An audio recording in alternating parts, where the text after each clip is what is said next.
During the past few weeks, it has become evident that the powers south of Israel are undergoing a metamorphosis and aligning themselves with the biblical script that is laid out in the prophets.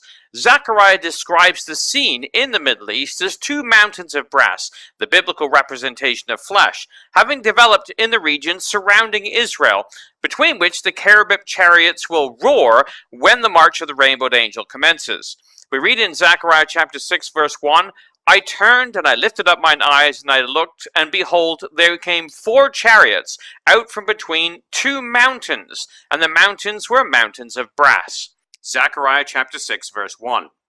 Well, Ezekiel describes these 2 mountains of brass in terms of the Gogian Confederacy to the north, and a southern conglomerate in alliance with the merchants of Tarshish who protest against Gog's invasion of the land. Ezekiel 38 verse 13 describes Sheba and Dedan, and the merchants of Tarshish, with all the young lions thereof, shall say to thee, which is the king of the north, or Gog, art thou come to take a spoil? Hast thou gathered thy company to take a prey, to carry away silver and gold, to take away cattle and goods, to take a great spoil? Well, this is also described in Daniel chapter 11, verse 40. Daniel describes these mountains of brass in terms of a king of the north and a king of the south, who provokes the king of the north, drawing him into the land. We read, at the time of the end shall the king of the south push at him, and the king of the north shall come against him like a whirlwind, with chariots and with horsemen and with many ships. He shall enter into the countries and overflow and pass over. Later, Daniel identifies some of the players holding out to the south of the king of the north when he invades the land. In verse 41, we read that he shall enter into the glorious land, which is Israel, and many countries shall be overthrown. But these shall escape out of his hand, even Edom and Moab and the chief of the children of Ammon. So the Southern Confederacy is a mercantile alliance under the influence of the king of the south, containing Sheba, Dedan, Edom, Moab, and Ammon. We have explored at length the merchants of Tarshish and the young lions, which equate to Britain, the mother lion, and its former colonial territories, now independent young lions, including in their ranks America, Canada, Australia, New Zealand, India, and South Africa. Well, John Thomas, when writing Elpis Israel in 1848, during the days of the Ottoman Turkish Empire, looked for developments which would see this group coming together under the influence of Britain. He wrote, but what is the lion power of which Ezekiel speaks? To ascertain this, we must direct our attention to the countries named in connection with the young lions. Of these, Sheba and Dedan are districts of Arabia. The men of Dedan are in the list given by Ezekiel as traders of the Tyrian fairs. The Dedanim carried thither the ivory and ebony which they procured from the isles to the eastward, and precious clothes for chariots. Sheba carried the chief of all spices, precious stones and gold. Dedan and Sheba were those parts of Arabia which lay convenient to the ivory, gold, precious stones, and spice countries of Africa and India. The Sultan of Muscat now rules the countries of Dedan, while the British have planted their standard on the soil of Sheba at Aden, the Gibraltar of the Red Sea, and key of Egypt. The British power is the lion power of Sheba. That was written Elpis Israel, 1848, page 467. Well, John Thomas correctly predicted the demise of the Ottoman Turk Empire and the occupation of the region by Britain, which occurred 70 years after he wrote and 100 years ago from our time in December of 1917. This gave room for the rebirth of the State of Israel, a preparatory move for the coming kingdom of God, described in the book of Revelation as the drying up of the river Euphrates in chapter 16, verse 12, where we read, the 6th angel poured out his vial upon the great river Euphrates, the waters thereof was dried up, that the way of the kings of the east, or the sun's rising, might be prepared. Well, once the nation of Israel was established in the land in 1948, Britain lost its direct influence in the region. The mantle was passed over to America, who would be the protecting lion for a period of time. Britain reintroduced herself into the region alongside her grown-up whelp when the Gulf Wars began in 1991, and has been there along with Canada, New Zealand, Australia, and others since that time to varying degrees. A conglomeration of nations rushed to the aid of Kuwait under President George Bush Sr., and then again after 9/11 when they invaded Afghanistan and subsequently Iraq to protect the Gulf states and consequently Israel from the aggression of Saddam Hussein. After a vacuum was created in Iraq, a new group, ISIS or Daesh, was formed in the region, and violence spilled over into other countries such as Syria, bringing Russia into the region during Obama's impotent stint as president. The whole arena has been undergoing terrific turmoil since the British departure as the protector over this region. It is worth taking a couple of minutes to consider the background of the players. Egypt was a British protectorate until it gained independence in 1936, remaining a monarchy until 1953 when General Gamal Abdel Nasser took over during a military coup. His efforts to destroy Israel were routed during the Six-Day War in 1967, but he remained in power until his death in 1970 when Anwar Sadat took over. Sadat tried to destroy Israel again in 1973 during the Yom Kippur War, but was defeated and began the peace process under President Carter and with Menachem Begin. He was assassinated in 1981, after which Hosni Mubarak took over and ruled until the Arab Spring protest when he was deposed in 2011. The Muslim Brotherhood under President Morsi ruled until the military overthrew him in 2013 and installed al-Sisi as the president. To the east of Israel is the nation of Jordan, which became an independent Arab state in 1946 as part of the partition of the region by the UN. Its ruler was King Abdullah, who fought alongside Lawrence of Arabia to oust the Turks. He was assassinated by Palestinian terrorists in 1951. His son, King Hussein, took over and ruled during the 1967 Six-Day War when Jordan was defeated and lost the West Bank territory, and again during the 1973 Yom Kippur War. He signed the peace treaty with Israel's Yitzhak Rabin in 1994. He died in 1999 and his son Abdullah took over the throne. Saudi Arabia is to the south of Israel.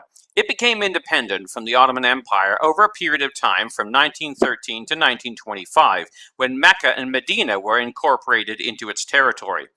It was in 1932 that some of the areas controlled by the different tribal kings were unified under the name of Kingdom of Saudi Arabia, and Abdul al-Aziz was proclaimed king. The nation was ruled by the Saud family since that time. In 1938, oil was discovered in the region, making Saudi Arabia the wealthiest state in the region.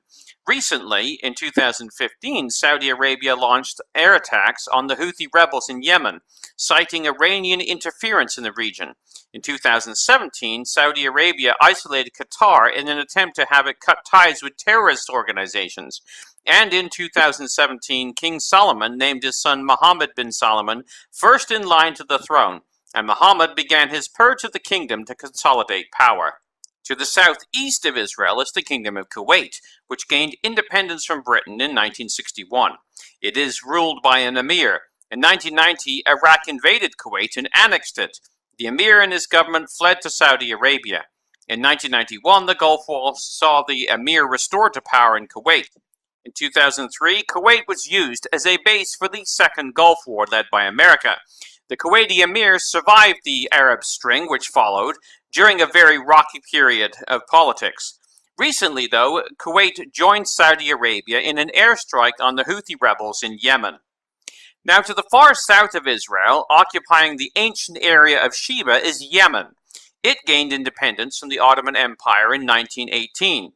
In 1962, the royal family was overthrown and the army set up the Yemen Arab Republic, beginning a civil war, where the royalists were supported by the Saudis and the republicans were supported by the Egyptians. South Yemen gained independence from the north in 1967 when the People's Republic of Yemen was formed, but Marxists took over it in 1969, putting Yemen into the influence of the Soviet bloc. Following the collapse of the Soviet Union, Yemen reunited in 1990, although several groups have tried to establish an independent Yemen in the south. In 2011, the Arab Spring dramatically affected Yemen, and the president resigned. In 2014, the Houthi rebels took control of the north, and a new civil war began in earnest. The Houthis are named after their founder and are predominantly Shia Muslims and are backed by Iran and are violently anti-West and anti-Israel. The Houthis are considered terrorists by Saudi Arabia, the United Arab Emirates, and Australia. Well, these are the nations that formed the Edom, Moab, Ammon, Sheba, and Dedan contingent at the time of the end. They have been created in dried-out wadis of the Ottoman Empire. They have been through much turmoil during their development, but what is very interesting is that 3 of them are still ruled by kings. They are kings of the south, under the influence of the merchants of Tarshish, also unified under a monarch with the exception of its eldest son, America. Now we see them coming into the role described by the prophets. Writing before the dissolution of the Ottoman Empire, John Thomas stated the following: "The lion power of Britain has not yet attained to the limit marked out for it by the finger of God. The conquest of Persia by the autocrat will doubtless cause England to conquer Afghanistan, to seize upon Dedan that she may command the entrances of the Persian Gulf, and so prevent him from obtaining access to India either by land or sea. Possessing Persia and Mesopotamia, the apprehension of his pushing still further south, and perhaps establishing himself in the northeastern coast of the Red Sea, and so taking them in the rear or gaining access to India by the Straits of Bab el-Mandeb, will also be a powerful motive for the merchants of Tarshish and its young lions to take possession of all the coasts of the Gulf of Persia to the Straits, and thence to Suez, which the lion power will not only become the Sheba and Dedan, but also the Edom, Moab, and Ammon of the latter days. For in speaking of the events of these days, the prophets refer not to races or men, but to the powers on territories designated by the names of the people who anciently inhabited them. Thus, the prophecies concerning those countries in their latter-day developments have regard to the power to which they belong, and which, I have no doubt, will be the British, which together with the autocrats, through henceforth though always rival dominions, will endure until both powers shall be broken up by the Ancient of Days." Elpis Israel, 1848, page 469. Well, this we find fascinating. Although not directly ruling these areas, the Western influence has come for the exact reason as directed. Russia has gained hegemony over the areas of Iran, Syria, and Iraq. The Western Tarshish nations have shored up their influence in the south, along the coast of the Gulf of Persia to the Straits and thence to Suez, exactly the area John Thomas described.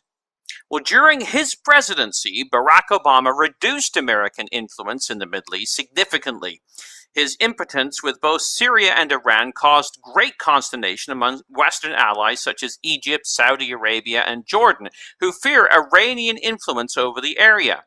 Egypt has been battling the fundamentalist Muslims in Sinai after overthrowing the Muslim Brotherhood. Saudi Arabia has been engaged in war with the Iranian-backed Houthis in northeastern Yemen on Saudi's southern borders. The Christian Science Monitor ran an article under the headline, "Is this the Saudi Arabia we wanted?" which stated U.S. policymakers have long sought a more assertive Saudi Arabia, but there is a growing concern outside the White House about the ambitions and untested Saudi crown prince, who is increasingly confronting Iran.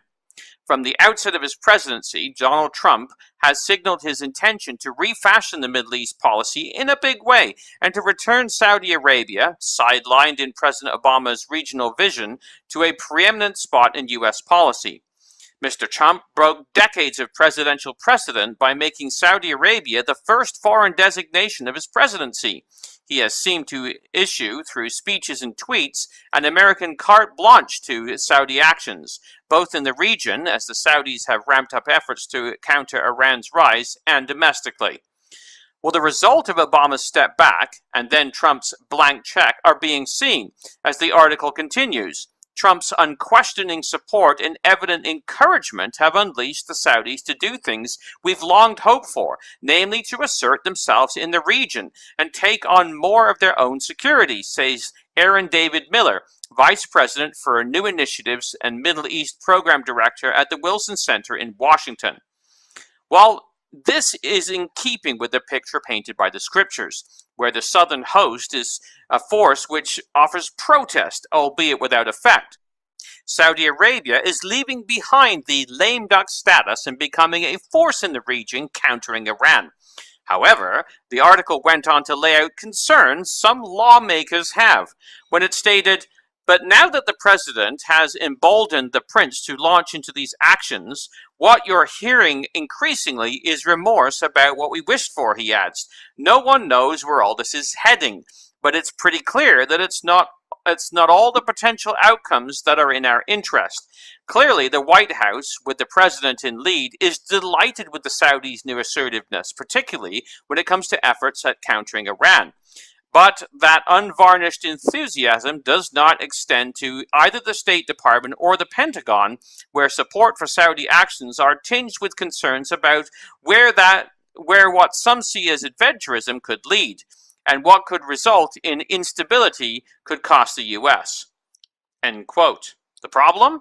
Well, the Saudis are pushing back at Iran, Syria, Lebanon, and by extension, Russia. They are sliding into the mold of the King of the South conglomerate who has been pushing at the northern powers since the Ottomans ruled the Middle East. The other area involving Saudi Arabia is Lebanon. The same Christian Science Monitor article stated, only days after Lebanese Prime Minister Hariri appeared suddenly in Riyadh and went on Saudi television to announce his resignation, reading a statement that accused Iran of meddling in Arab politics, Tillerson included Saudi Arabia in a stark warning to regional actors not to undertake actions that could threaten stability of Lebanon. The United States, he said, cautions against any party using Lebanon as a venue for proxy conflicts in a manner contributing to instability in that country. That was a November 10th statement. State Department officials later confirmed that the Secretary indeed included Saudi Arabia in this warning. End quote.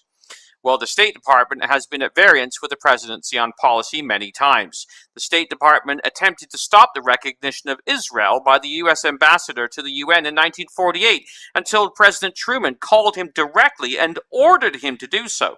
However, under Trump, things are changing, as the article points out.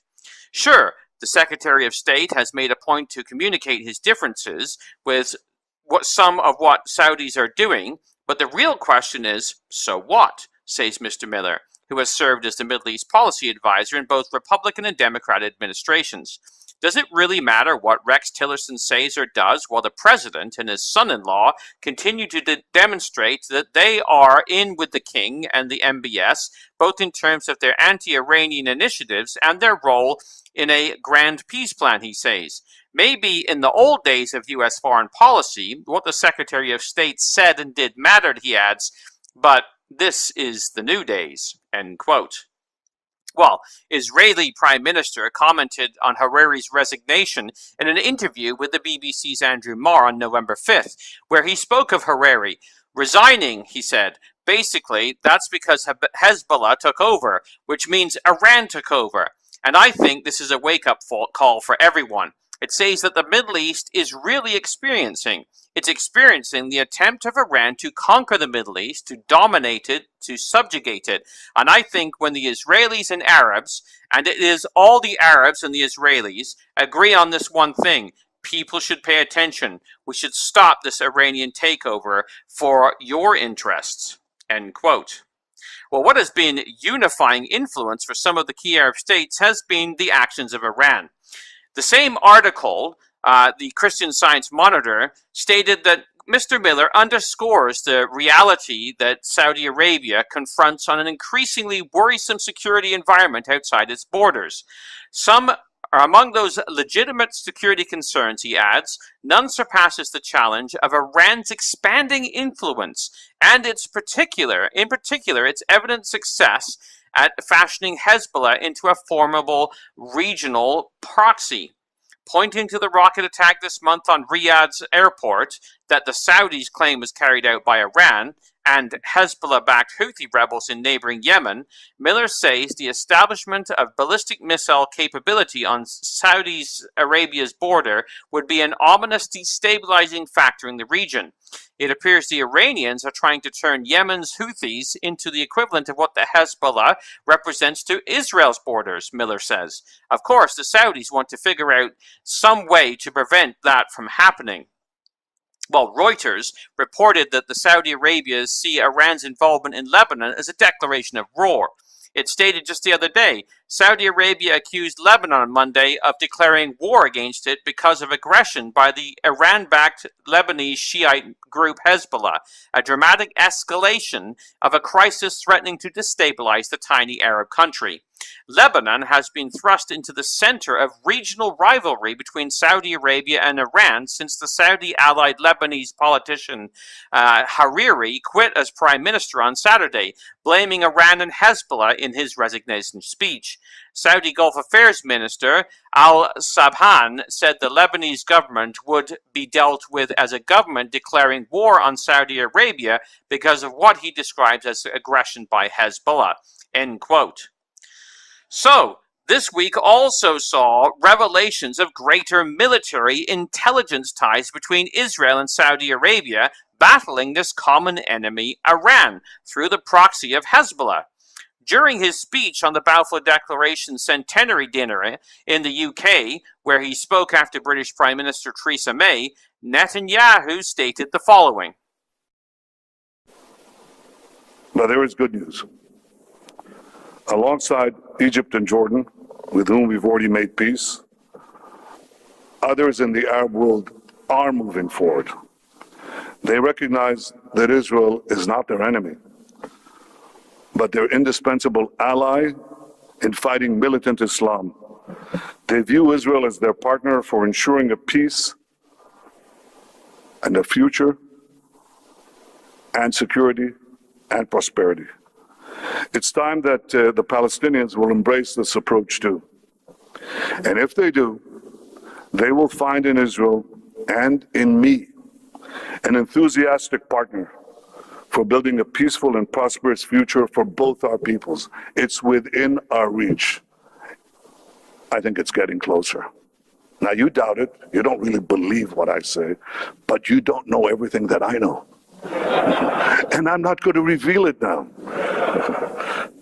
Many others around the world already recognize the benefits of peace and security and prosperity by cooperating with Israel.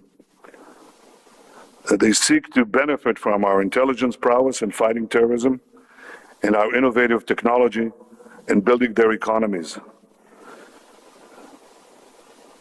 People are always amazed at that, but you'd think that it would be obvious that if we liberated our economy, which we did, this is what happens.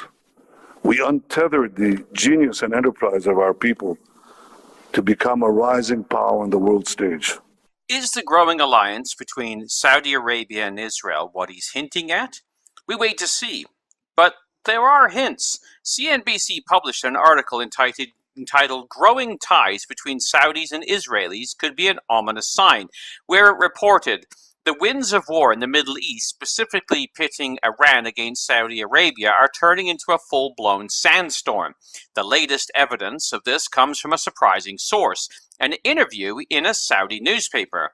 No, a relatively short interview in an Arabic language paper in Riyadh isn't usually a big deal, but it is when it is an interview with the Chief of Staff of the Israeli Defense Forces, Lieutenant General Gadi. The interview alone is a big news. It's the first of its kind with an Israeli military official in the Saudi press.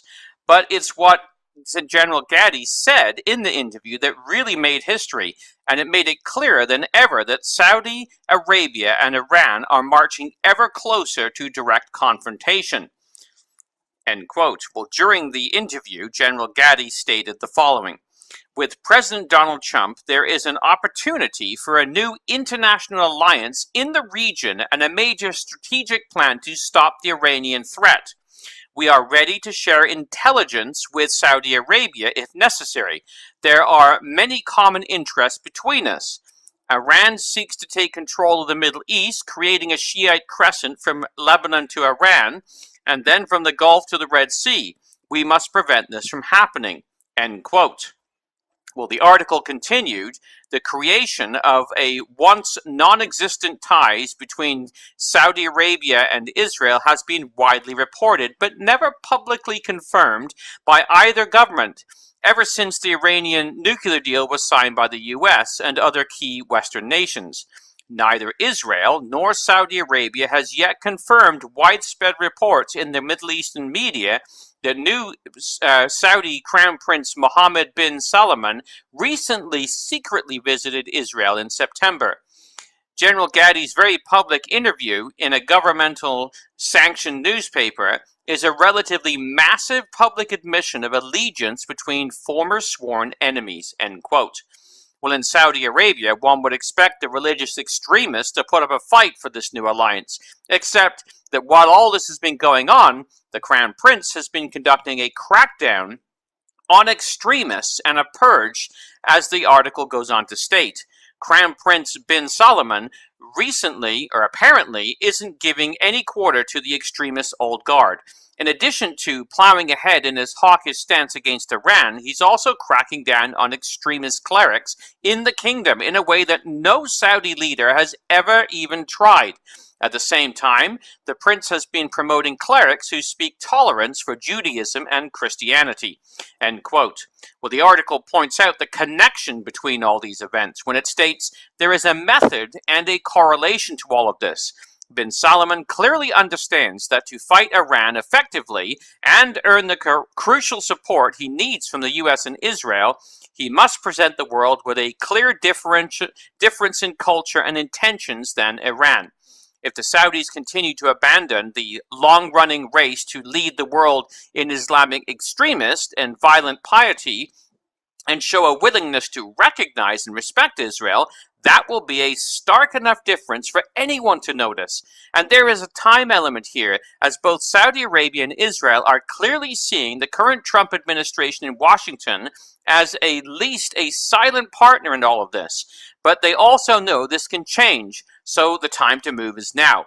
The priorities the Saudis are making make sense in a context of the more bitter and much longer running Sunni-Shia war that's been going on and fits the start since the 632 AD.